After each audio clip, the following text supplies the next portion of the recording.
The security checkpoint hummed with activity as beings from across the galaxy shuffled through the processing lines. Among them stood a young woman from the Confederation's outer colonies. Her pale skin flushed pink as she approached the scanning station. She had heard stories about the Terran security protocols, but experiencing them firsthand was another matter entirely. The officer manning the station was human, his expression professionally neutral as he gestured toward the advanced scanner. Unlike the simple metal detectors used on her homeworld, this device required something far more invasive: complete removal of all clothing and personal items. "Next," the human called out, his voice carrying the practiced efficiency of someone who had done this thousands of times. She stepped forward, her hands trembling slightly as she clutched her travel documentation. The synthetic fabric of her uniform suddenly felt like armor she was reluctant to shed. Around her, other species moved through their respective scanners with varying degrees of comfort. The insectoid Krell seemed unbothered, their carapaces requiring any way. The fur-covered Vulthans simply stepped through, their natural coats providing modesty, but she was human adjacent, a species that had evolved with similar cultural sensibilities about exposure and privacy. The heat in her cheeks intensified. "Ma'am, you'll need to proceed to the private screening room," the officer said, noticing her hesitation. His tone softened marginally. "It's standard procedure for all humanoid species traveling on this route." She nodded mutely and followed his gesture toward a side corridor. The private room offered some relief from the crowded checkpoint, though it did nothing to ease her mortification. Inside, a female attendant waited, along with the imposing cylindrical scanner that dominated the small space. "Place all belongings in the container," the attendant instructed, her own species unidentifiable beneath the standard issue uniform. "Then remove all garments and step into the scanner." With shaking fingers, she began to comply. Her jacket came off first, then her boots. Each article of clothing felt like a layer of dignity being peeled away. She had trained for years at the academy, had faced down hostile negotiations, and survived a whole breach during her cadet cruise. Yet somehow this simple act of following security protocol left her feeling more vulnerable than any of those experiences. The human officer had moved to stand outside the screening room's entrance, his back turned to provide what privacy he could. Still, she knew he was there, just beyond the thin partition, and that knowledge made her face burn hotter. She had studied Earth history during her xenocultural training. She understood that humans had once been as modest as her own people, that their current relaxed attitudes toward security screenings had evolved from centuries of necessity. After the expansion wars, after the infiltration attempts, and the bioweapon smuggling incidents, such measures had become mandatory at all major transit hubs. Understanding the reasoning didn't make it easier. Her fingers fumbled with the fastenings of her inner uniform layer. The attendant watched impassively, having witnessed this scene countless times before. Finally, the last piece of clothing fell into the container, and she stood completely bare in the sterile room, her arms instinctively crossing over herself. "Arms at your sides, please," the attendant said. "The scanner needs clear readings."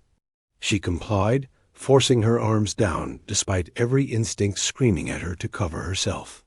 The cylinder descended around her with a soft whir, bathing her in pale blue light. Sensors swept up and down, analyzing every centimeter of exposed skin, checking for concealed technology, biological augmentation, or molecular traces of forbidden substances.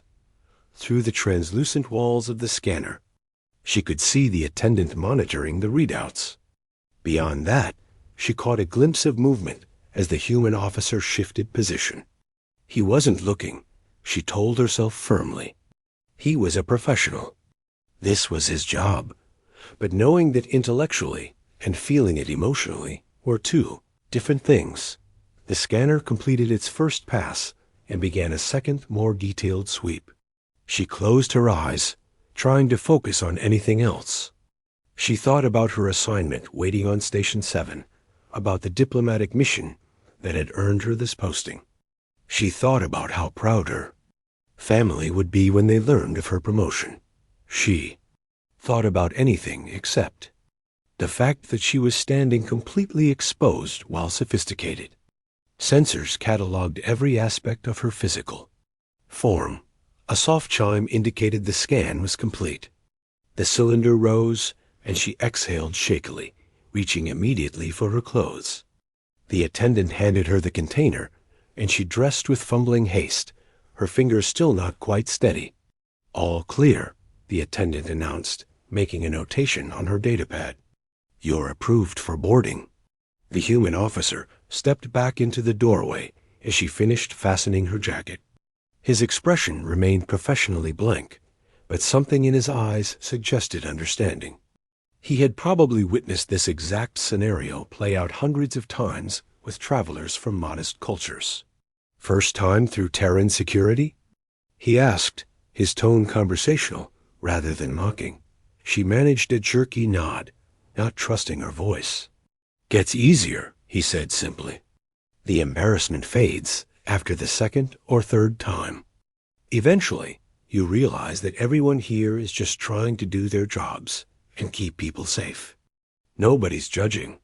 His casual acknowledgement of her discomfort somehow made it worse and better simultaneously. Worse because it confirmed that her reaction had been obvious. Better because he wasn't pretending it hadn't happened. "The Krell ambassador told me something useful when I first started this assignment," the officer continued, checking something on his own datapad. "He said that every species has their own form of vulnerability. For his people, it's exposing their ventral carapace plates. For the Volthans, it's having their whiskers touched. For you and me, it happens to be removing our clothes." He looked up, meeting her eyes directly. "But vulnerability isn't weakness. It's just a reminder that we're all living beings trying to navigate a complicated galaxy together." She found her voice, though it came out rougher than she intended. "Does it really get easier?" "Yeah," he said, and his slight smile seemed genuine. "You learn to separate the physical act from the emotional response. It's just skin, just a body. The scanner doesn't care about your dignity, and neither do the people operating it. We're checking for threats, not passing judgment." He handed her documentation back, now stamped with the security clearance. "For what it's worth, you handled it better than a lot of first-timers. Had a Centauran diplomat last week who refused the scan entirely and had to be detained for 3 days while we processed alternative verification." Despite herself, she felt a small smile tugging at her lips. 3 days sounds worse than 3 minutes of discomfort. "Significantly worse," he agreed.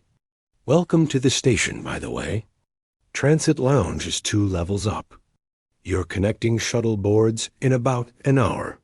She took her documents and container, straightening her shoulders. The flush was finally beginning to fade from her cheeks, and with it, some of her mortification. He was right. She had done nothing wrong. She had simply followed protocol, just like every other traveler moving through this checkpoint dot as she walked toward the exit. The human officer called after her. "Hey," she turned back. "The fact that you can still feel embarrassed means you haven't let this job make you cynical yet. Hold on to that. The galaxy needs more people who can still feel things." She nodded, not quite sure how to respond to that unexpected piece of wisdom. As she rejoined the flow of travelers heading toward their various destinations, she found herself thinking about his words. Every species had their vulnerabilities. Every being in this vast expanse of space carried their own fears and insecurities.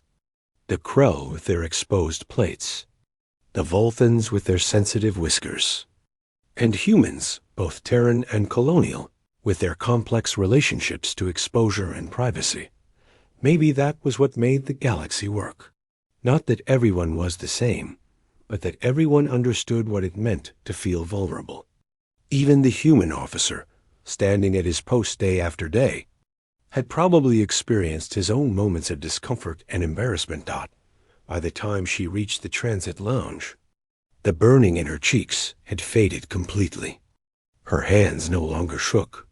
The experience hadn't been pleasant, but she had survived it. And now it was over. She settled into a seat near the viewing port, watching as ships of every size and configuration docked and departed from the massive station. Somewhere out there was Station 7, her new assignment, and undoubtedly more challenges that would test her in different ways. But she had passed through the scanner. She had faced her embarrassment and come out the other side. If she could handle that, she told herself firmly, she could handle whatever the galaxy decided to throw at her next. The announcement chime sounded, calling passengers for her shuttle. She gathered her belongings and joined the line, already feeling more confident than she had an hour ago that the human officer had been right. It did get easier. And if she had to do this again, she would remember that everyone working the checkpoint was just trying to keep people safe. That the temporary discomfort was worth the security it provided. That vulnerability wasn't weakness, but simply part of being alive in a complicated galaxy.